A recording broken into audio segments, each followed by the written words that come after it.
사무엘상 15장 1절에서 11절까지 말씀입니다. 구약 432면쯤에 있습니다. 사무엘상 15장 1절로 11절 말씀이요.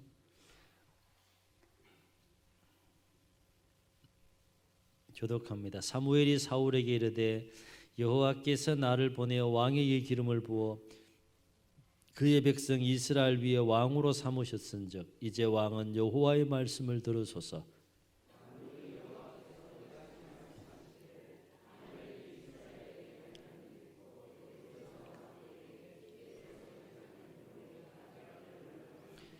지금 가서 아말렉을 쳐서 그들의 모든 소유를 남기지 말고 진멸하되 남녀와 소아와 젖먹는 아이와 우양과 낙타와 나귀를 죽이라 하셨나이다 하니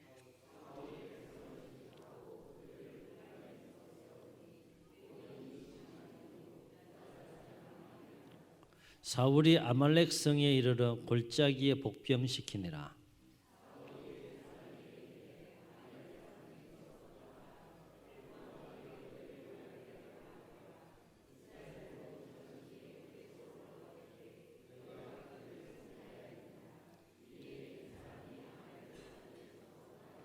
사울이 하윌라에서부터 애굽 앞 술에 이르기까지 아말렉 사람을 치고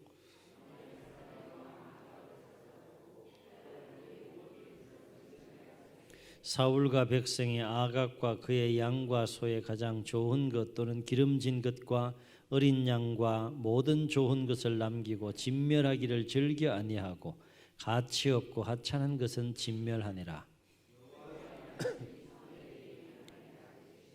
내가 사울을 왕으로 세운 것을 후회하노니 그가 돌이켜서 나를 따르지 아니하며 내 명령을 행하지 아니하였음이니라 하신지라.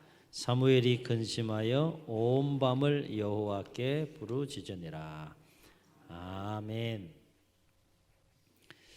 누군가에게 선택받아서 귀하게 쓰임 받는다는 것 은혜이고 축복인 거죠. 더군다나 하나님께 선택받아서 하나님의 선한 계획과 목적을 이루어가는 일에 하나님의 뜻을 이루어가는 일에 선택받아서 귀하게 쓰임 받는다는 것, 그것만큼 또 영적인 안목에서 보면 더 큰 은혜와 축복이 없는 것 같습니다. 그런데 문제는 성경을 보게 되면 선한 계획과 목적 가운데 하나님께서 필요한 사람을 선택하시고 부르시고 사용하시게 되는데, 문제는 하나님에게 있는 것이 아니라 사람들에게, 쓰임받는 사람들에게 문제가 있는 것을 보게 돼요. 어떤 사람은 쭉 한번 따라해 보시겠습니다. 쭉. 이게 뭔 얘기인가 하면 처음부터 끝까지 하나님의 섭리 가운데 계속해서 귀하게 잘 쓰임받다가 생활 마무리하는 사람도 있는데, 어떤 사람은 중간에 선한 목적으로 계획을 이루기 위해 선택받았지만 중간에 하나님께 버림받는 사람들도 있음을 성경을 통해서 보게 된다는 거예요. 그 대표적인 인물이 이제 사울이라 할 수 있겠는데, 오늘 말씀은 사울이 하나님의 명령에 따라서 아말렉과의 전쟁에서 승리하는 그 유명한 장면이죠. 1절로 3절에 보게 되면 사무엘은 사울에게 가서 하나님의 명령을 따라서 아말렉을 진멸하라라는 하나님의 명령을 전하게 됩니다. 2절에 보게 되면 하나님께서 왜 아말렉을 진멸하라라고 명령하셨는가 하면 이유가 뭡니까? 출애굽 때에 이 아말렉이 어떤 일을 행했다는 거예요? 이스라엘 백성들을 힘들게 했다는 거죠. 공격해서 하나님의 진노를 샀기 때문에 아말렉을 진멸하라 명령하시는 것을 보게 됩니다. 출애굽기 17장과 또 신명기 25장에 보게 되면 출애굽 당시에 이스라엘과 아말렉이 전쟁을 치르는 장면을 보게 돼요. 그때 하나님께서 이 아말렉에 대해서 하신 말씀이 있습니다. 하나님의 말씀은 한번 그 입에서 말씀이 나오게 되면 때와 상황은 또 하나님이 정하시면 반드시 성취되고 이루어지는 것을 보게 되는데, 아말렉에 대해서 하나님께서 뭐라고 말씀하셨는가 하면 무서운 말씀을 하셨어요. 아말렉을 없이 하되 천하에서 기억도 못하게 하리라. 하나님과 대대로 싸우리라. 누가 싸우겠다는 겁니까? 하나님이 싸우겠다는 거예요. 누가 이기겠어요? 하나님이 이기는 겁니다. 그러면 아말렉은 이 지구상에서 존재가 사라지는 그런 하나님의 심판을 당하게 되는 것인데, 그렇게 아말렉과의 전쟁에서 하나님께서 아말렉에 대해서 말씀하신 이후에 시간이 흘렀습니다. 그리고 이제 여호수아를 통하여서 출애굽 2세대가 약속의 땅을 정복하게 됩니다. 그리고 약 300여 년 동안의 사사시대가 흘러가고 드디어 왕정시대가 되어서 사울이 첫 번째 왕으로 세움받아 통치하던 때가 있는데, 하나님이 이제 무엇을 기억하시는 겁니까? 출애굽 때 아말렉과 전쟁에서 말씀하신 그 진멸하겠다, 대대로 내가 아말렉과 싸우겠다라는 그 말씀을 기억하시고 누구에게 명령하시는 거예요? 사울에게 명령해서 나가서 싸워서 진멸하라, 그렇게 말씀하시는 것을 보게 됩니다. 그래서 3절을 보면 하나님은 사울에게 아말렉을 진멸하라고 명령하시는 거예요. 진멸이 뭡니까? 진멸. 성경에 보면 진멸이 굉장히 무서운 단어인데, 진멸하라는 건 뭐예요? 싹 다 그냥 죽이라는 거예요. 다 없애라는 거예요. 하나도 남김없이 모조리 멸망하거나 죽어 없어지는 것, 그것이 이제 진멸인데, 아말렉을 향하여 진멸하라고 하나님께서 무섭게 심판에 대한 명령을 하신 거죠. 그 일에 지금 사울 왕이 지금 쓰임 받는 겁니다.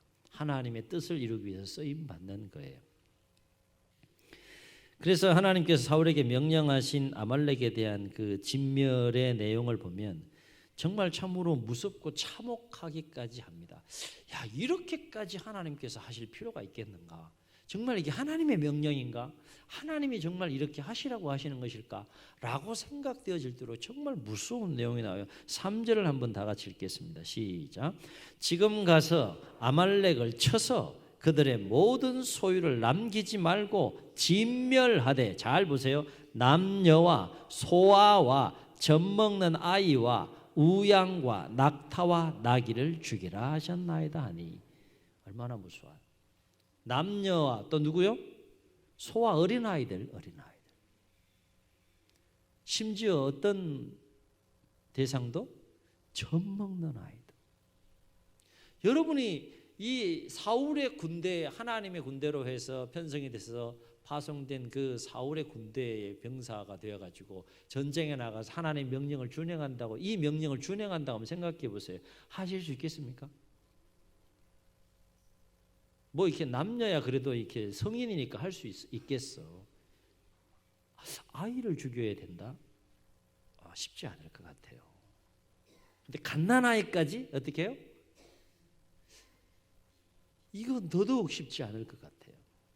뭐 소양이는 짐승들은 뭐 할 수 있겠는데, 그러나 하나님의 명령은 준엄했습니다. 다 진멸하라.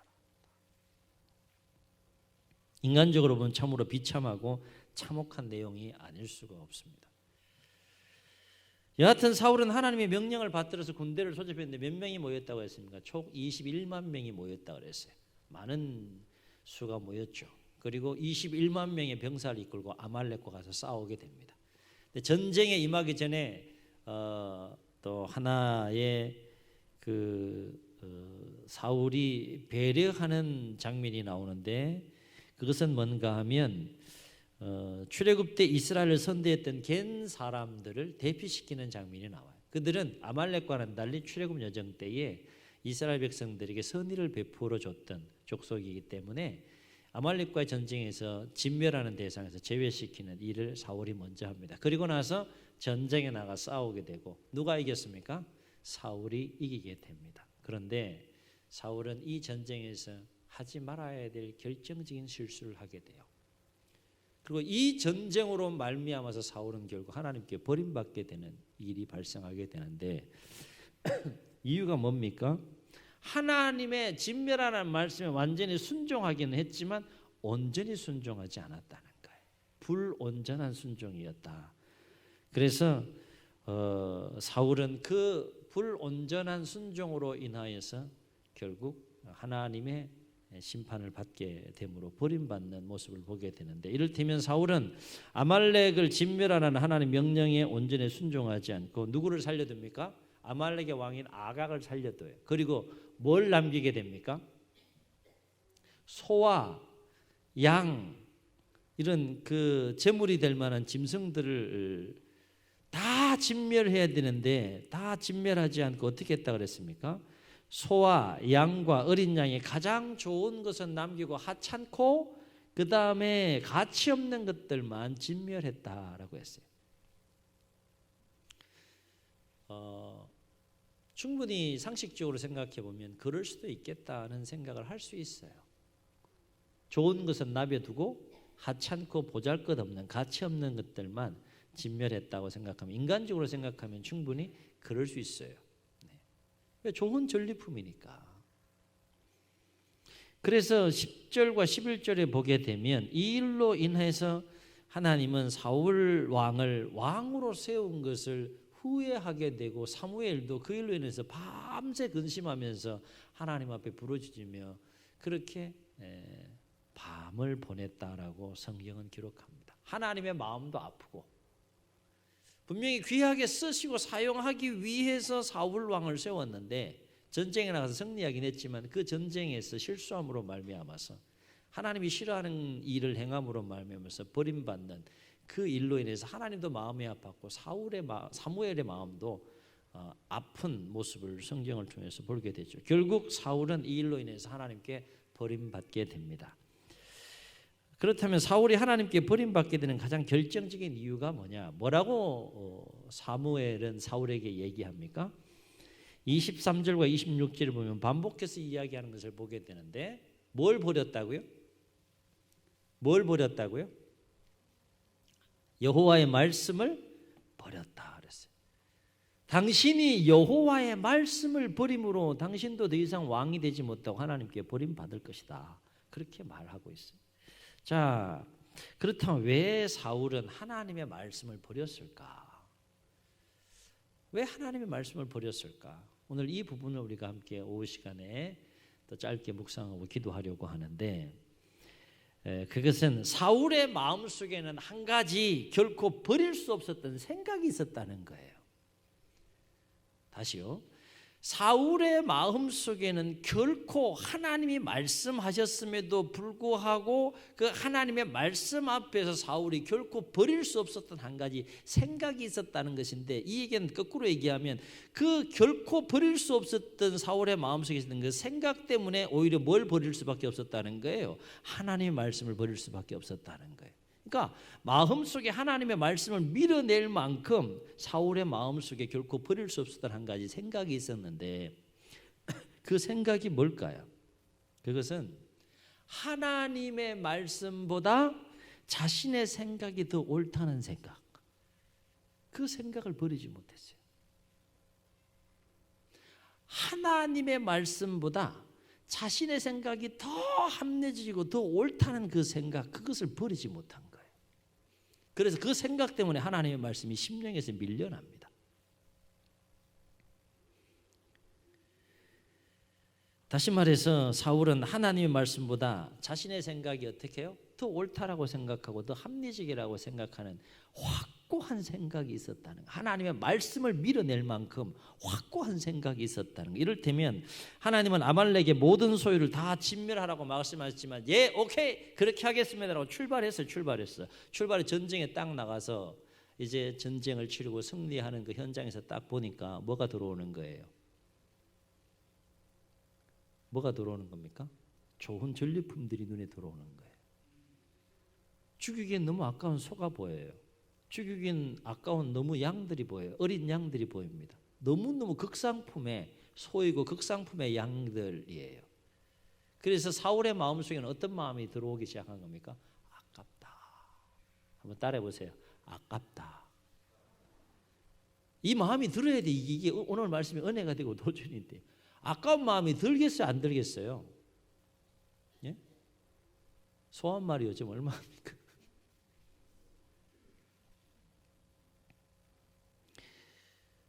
그 살찐 극상품의 소를 보고 극상품의 양을 보고 극상품의 어린 양 가장 좋은 것들을 딱 볼 때 사울의 마음속에 갈등이 온 겁니다. 진멸하라고 했는데 이거 진멸해야 될까? 하나님의 말씀은 진멸하라고 한 건데 이거 진멸해야 될까? 죽여야 될까? 아니야. 아깝잖아. 오히려 진멸하라고는 했지만 아까운 소와 양을 살려서 저것을 하나님 앞에 제물로 드리면 하나님이 더 기뻐하지 않을까? 더 좋아하지 않을까? 생각이 싹 들어왔습니다. 그것이 더 합리적으로 여겨졌어요. 그것이 더 옳게 여겨졌습니다. 어느 정도로? 하나님의 말씀이 심령에서 밀려날 정도로 합리적으로 믿음이 생겼고 옳게 여겨지게 됩니다. 왜냐하면 사울이 보기에는 그것이 하나님 말씀보다 뭐예요? 더 합리적이고 더 옳은 거예요.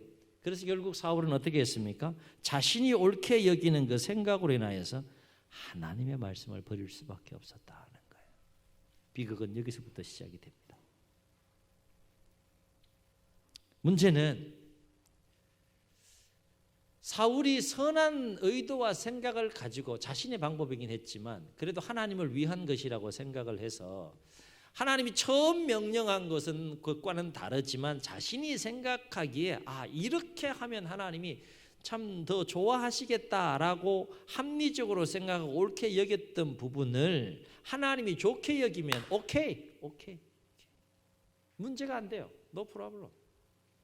그런데 그렇게 자신이 옳게 여기고 합리적으로 생각했다라고 하는 그 부분을 하나님께서 기쁘게 여기지 아니하시고 오히려 그 자신의 생각으로 인하여서 하나님은 하나님의 말씀을 버린 것으로 인하여서 사울을 왕으로 세운 것을 어떻게 하셨다? 후회하셨다. 그래서 우리 잘 기억해야 돼요. 오늘 이 부분이 굉장히 중요한 부분이에요. 사랑하는 성도 여러분, 우리가 여기서 주목할 것이 뭡니까? 하나님은 하나님의 뜻이 온전히 이루어지기를 원하신다는 거예요. 아멘. 아멘. 이거 우리 인정해야 됩니다. 하나님에게 있어서는 가장 중요한 것이 하나님의 뜻이에요. 그 하나님의 뜻이 이루어지기를 원하는데 온전히 이루어지기를 원한다는 거예요. 온전히. 이 말은 곧 하나님은 비록 내가 생각하기에는 하나님의 말씀이 비합리적으로 여겨지고 옳지 않게 여겨진다 할지라도 그럼에도 불구하고 하나님은 하나님의 말씀에 우리가 온전히 순종하기를 원하신다는 거예요. 왜냐하면 하나님은 나를 통해서 하나님의 말씀이 온전히 이루어지기를 원하시기 때문에 그렇습니다. 우리가 신앙생활을 하다 보면 때로는 하나님께서 하시는 일들이 굉장히 비합리적으로 여겨질 때가 있어요. 어떻게 저렇게 하나님 섭리하실까? 어떻게 저렇게 인도하시고 저렇게 역사하실까? 이렇게 하면 더 좋을 텐데 라는 생각이 들어올 때가 있어요, 없어요? 있어요, 없어요? 네? 있어요?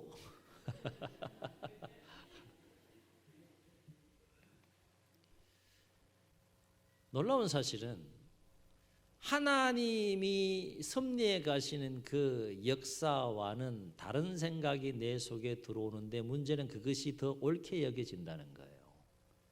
문제는 그것이 더 합리적으로 여겨진다는 거예요. 어느 정도까지? 하나님의 말씀을 밀어낼 정도로, 하나님의 뜻을 밀어낼 정도로 더 큰 확신으로 내 심령 속에 역사하게 된다라고 하는 거예요. 우리가 여기서 주목할 것은 비록 내 생각이 아무리 합리적이고 옳게 여겨진다 할지라도 한번 따라해 보시겠습니다. 결국에는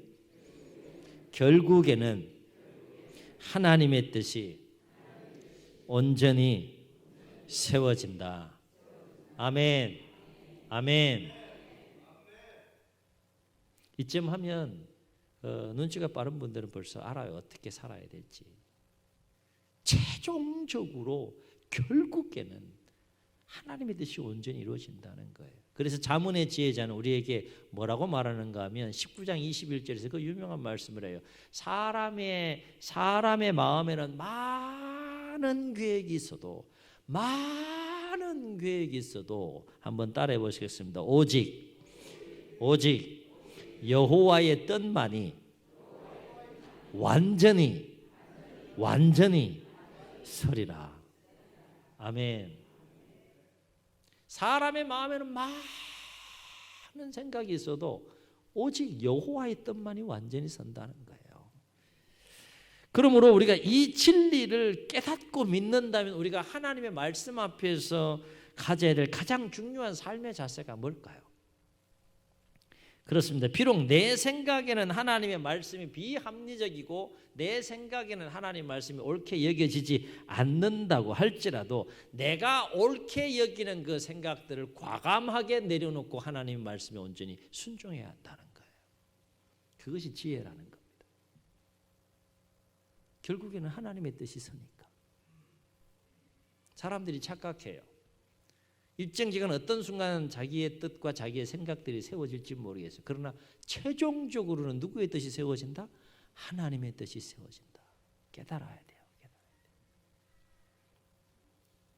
사람의 어리석음과 미련함이 여기에 있는 거예요. 여러분, 사울이 왜 끝까지 밀어붙였을까요? 하나님의 말씀을 밀어내면서까지 왜 끝까지 자기가 옳게 여기는 생각을 밀어붙였을까요? 그것이 이루어질 거라고 생각한 거죠. 그것이 성취될 것이라고 생각한 거죠. 그러나 결론은 어떻게 됐습니까? 그 일로 버림받게 됩니다. 볼 줄 알아야 된다는 거예요. 볼 줄 알아야 된다는 거예요. 자, 여기까지 우리가 모르는 내용 아니에요. 그런데 사울이 그러했듯이 하나님의 그 말씀 앞에서 내가 옳게 여기는 그 마음들, 그 생각들을 내려놓는다는 것이 어디 쉬운 일이겠느냐? 결코 쉽지 않다는 거죠. 사울을 보면 알 수 있어요. 왜 쉽지 않을까요? 그것은 내가 옳게 여기는 것이기 때문에 그래요. 내가 확신하는 것이기 때문에 그래요. 내가 옳게 여기고 내가 확신하는 것을 내려놓는 것이 쉽습니까? 하나님의 말씀이라도 내려놓는 것이 결코 쉽지 않다는 거예요. 자, 신약으로 잠깐 이렇게 넘어와서 예수님께서 공생의 마지막 가장 힘들고 어려운 순간에 겟세마네 동산에서 땀방울이 핏방울이 되어 기도하는 그 순간 가운데에서 기도한 내용이 뭐예요? 기도의 핵심 내용이 뭡니까?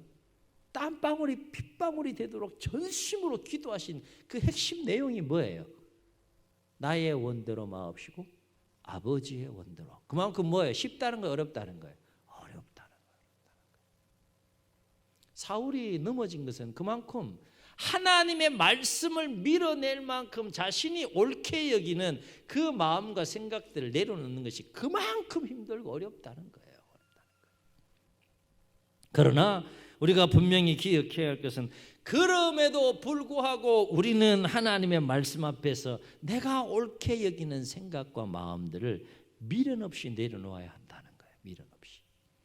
두 가지 중요한 이유 때문에 첫째는 아무리 내가 옳게 여기는 생각이라 할지라도 누가 옳지 않다고 여길 수 있다는 겁니까? 하나님이 no 나는 생각이 달라라고 할 수 있기 때문에 우리는 내려놔야 돼요. 또 한 가지는 뭡니까? 아무리 내 생각이 옳다고 할지라도 결국 내 생각은 패하고 누구의 뜻이 온전히 세워지기 때문에 하나님의 뜻이 온전히 세워지기 때문에 깨닫는 은혜가 있기를 주의 이름으로 축원합니다. 이러한 진리는 우리 개인의 삶 가운데도 동일하게 적용해 볼 수 있고 우리 교회 공동체 안에도 동일하게 적용해 볼 수 있다는 거예요. 그러므로 하나님 보시기에 가장 어리석은 자는 하나님의 말씀보다 자신의 생각을 쫓아 살아가는 자들이 가장 어리석은 자들이고 하나님 보시기에 가장 지혜로운 자들은 자신의 생각을 내려놓고 하나님의 생각을 쫓아서 말씀을 쫓아서 살아가는 자가 하나님 보시기엔 가장 지혜로운 자라는 거예요. 그래서 시편의 시인은 이와 관련해서 뭐라고 말씀합니까? 복 있는 사람은 악인들의 꾀를 쫓지 아니하며 죄인들의 길에 서지 아니하며 오만한 자들의 자리에 앉지 아니하고 오직 어떻게 해요? 여호와의 율법을 즐거워하여 그 율법을 주야로 묵상하는 것. 아멘. 아멘. 깊은 진리가 여기에 담겨 있는 거죠. 왜요? 왜요? 악인들의 꾀는 왜 꾀를 끄집어내는 겁니까? 그게 성취될 거라고 믿는 거예요. 죄인들이 왜 길에서 그 길을 포기한 척 계속 그 길을 갑니까? 그게 그 길이 옳다고 생각하는 거예요. 오만한 자도 마찬가지. 그러나 어떻게 됩니까? 다 정리되고 다 무너진다는 거예요. 다 무너진다는 거예요. 다. 결국 세워지고 남는 것은 무엇만 세워지고 남는다는 겁니까? 하나님의 말씀, 하나님의 뜻만이 역사의 흐름 속에서 견고하게 세워져 간다는 겁니다. 이걸 볼 줄 알아야 된다는 거예요. 뭐 나라 걱정 요즘 많이 해요. 조금 다른 이야기지만 뭐 사람들이 각자의 생각들을 가지고 뭐 또 분열하고 갈등하고 막 그래요. 그러나 큰 틀에서 역사의 그 큰 흐름과 물줄기를 놓고 보면 사람들이 그렇게 치고받고 막 해도 결국 누구의 뜻이 세워진다는 겁니까? 하나님의 뜻이 세워진다는 거예요. 그래서 잠언의 지혜자는 이와 관련해서 우리에게 뭐라고 권면하는가 하면 잠언 3장 5절로 7, 8절에서 이렇게 말해요. 너는 마음을 다하여 여호와를 신뢰하며, 그 다음 잘 주목해 보세요. 내 명철을 의지하지 말라. 너는 마음을 다하여 여호와를 신뢰하며 너의 그 명철을 스스로 옳게 여기고 합당하다고 생각하는 그 내 명철을 의지하지 말라. 너는 범사의 그를 인정하라. 그리하면 내 길을 지도하시리라. 계속해서 권면합니다. 스스로 지혜롭게 여기지 말지어다. 여호와를 경외하며 악에서 떠날지어다. 이것이 내 몸의 양약이 되어 내 골수를 윤택하게 하리라. 아멘. 얼마나 깊은 인생에 대한 통찰이고 영적인 진리에 대한 통찰이에요. 아는 거죠. 어떻게 삶을 살아야 되는지, 어떤 삶이 복된 삶이고 어떤 삶이 지혜로운 삶인지 이 잠언의 지혜자는 아는 거죠. 11월은 회기년도로 보면 올해의 교회의 살림을 마무리하고 또 새로운 한 해를 준비하는 달, 중요한 달입니다. 교회가 하나님의 뜻 안에서 건강하고 행복한 공동체로 세워져 가려면 어떻게 해야 될까요? 이제 막 각 기관 총회도 있고 또 사무총회도 준비해야 되고 중요한 시기인데, 교회가 새로운 또 한 해를 설계하고 준비하면서 하나님의 뜻 안에서 건강하고 행복한 교회로 세워져 가려면 어떻게 해야 할까요? 굉장히 복잡한 것 같죠, 그죠? 머리가 치근치근하고 막 굉장히 복잡한 것 같지만 아주 단순하다는 거예요. 아주 간단하다는 거예요. 그것은 내가 옳게 여기는 생각을 과감하게 내려놓고 하나님의 말씀과 뜻에 온전히 순종하면 된다는 거예요. 아멘. 그러면 교회는 하나님의 뜻 안에서 견고하게 서가는 거예요. 복잡하지 않죠. 하나님의 생각은 복잡하지 않는데 내 생각이 복잡한 거예요. 내 생각이, 내 마음이 복잡한 거예요. 전쟁에 대한 하나님의 아말렉과의 전쟁에 대한 생각은 간단해서 그냥 진멸해. 이게 끝이에요. 이게 하나님의 생각이 끝이에요. 그런데 누구의 생각이 복잡했던 거예요? 사울의 생각이 복잡했던 거예요. 여러분, 하나님 말씀을 붙드는 사람은 생각이 아주 단순해집니다. 복잡하지가 않아요. 생각이 복잡하지가 않고 삶이 복잡하지 않아요. 순종하면 되는 거니까. 내 생각 내려놓고 순종하면 되는 거니까. 근데 이게 안 되는 거예요. 자존심이 뭔지. 이게 안 되는 거예요. 내려놓으면 되는데 이게 안 되는 거예요. 사울이 실족한 이유가 여기에 있는 거예요.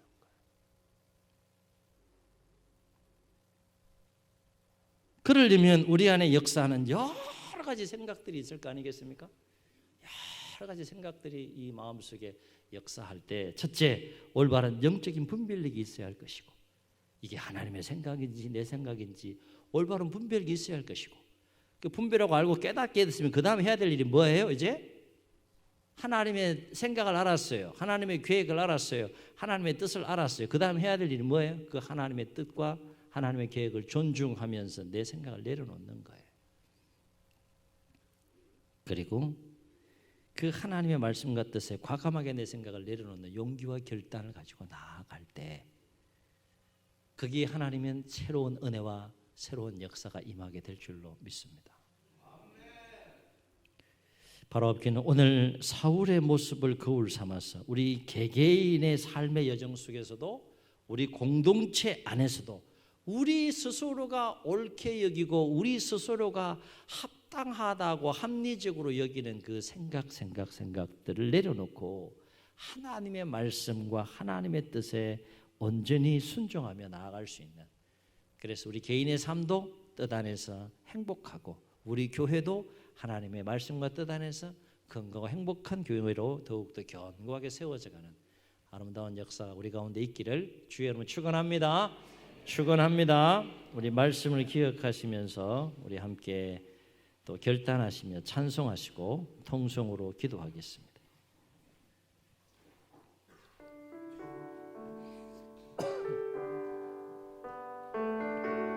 주님 말씀하시면 주님 말씀하시면 내가 나가리다. 주님 뜻이 아니면 내가 멈춰서리다. 나의 가고 서는 곳 주님 뜻에 있으니 오 주님 나를 이끌. 한 번 더 주님 말씀하시면 주님 말씀하시면 내가 나가리다. 주님 뜻이 아니면 내가 멈춰서리다. 나의 가고 서는 곳 주님 뜻에 있으니 오 주님 나를 이끄소서. 아멘 아멘. 뜻하신 그곳에 나 있기 원합니다. 이끄시는 대로 순종하며 살리니 연약한 내 영혼 통하여 일하소서. 주님 나라와 그 뜻을 위하여 뜻하신 그곳에 뜻하신 그곳에 나 있기 원합니다. 이끄시는 대로 순종하며 살리니 연약한 내 영혼 통하여 일하소서. 주님 나라와 그 뜻을 위하여 오 주님 나를 이끄소서. 오 주님 오 주님 나를 이끄소서. 한 번 더 오 주님 오 주님 나를 이끄소서. 저희 눈을 감으시고 말씀을 기억하시면서 한번 결단하며 통성으로 기도합시다. 누구에게나 자기의 생각이 있습니다. 그 생각들 중에 옳게 여기는 생각들이 있습니다. 문제는 내가 옳게 여기는 그 생각이 하나님도 옳게 여기느냐라고 하는 것입니다. 사울은 이 부분에 있어서 착각했습니다. 아말렉과의 전쟁에서 이 부분에 있어서 실수함으로 결국 세움받은 왕의 자리에서 버림받을 수밖에 없었습니다. 잠언의 지혜자는 우리에게 말합니다. 사람이 마음으로 많은 생각이 있을지라도 오직 여호와의 뜻이 완전히 서리라. 오직 여호와의 뜻만이 완전히 서리라. 어떻게 해야 할까요? 개인적인 삶의 여정 가운데서도 교회 공동체 안에서도 하나님은 철저하게 하나님의 뜻이 세워지고 성취되고 이루어지길 원하십니다. 잘 분별해야 되지 않겠습니까? 분별했으면 우리의 옳게 여기는 생각을 내려놓고 하나님 말씀과 뜻을 붙잡아야 되지 않겠습니까? 주여 올바른 분별력을 주시고 하나님의 뜻을 깨닫게 되었을 땐 과감하게 미련 없이 우리가 옳게 여기는 생각들을 내려놓고 하나님 말씀과 뜻을 붙잡고 순종하며 나아갈 수 있는 성숙한 하나님의 자녀와 백성들이 다 되게 도와 주옵소서. 하나님의 말씀을 버리는 삶이 아니라 나의 생각을 버림으로 하나님 말씀을 붙잡는 삶이 되게 하여 주옵소서. 이런 마음을 담아서 우리 주님 세움 부르시고 통성으로 기도합니다. 주여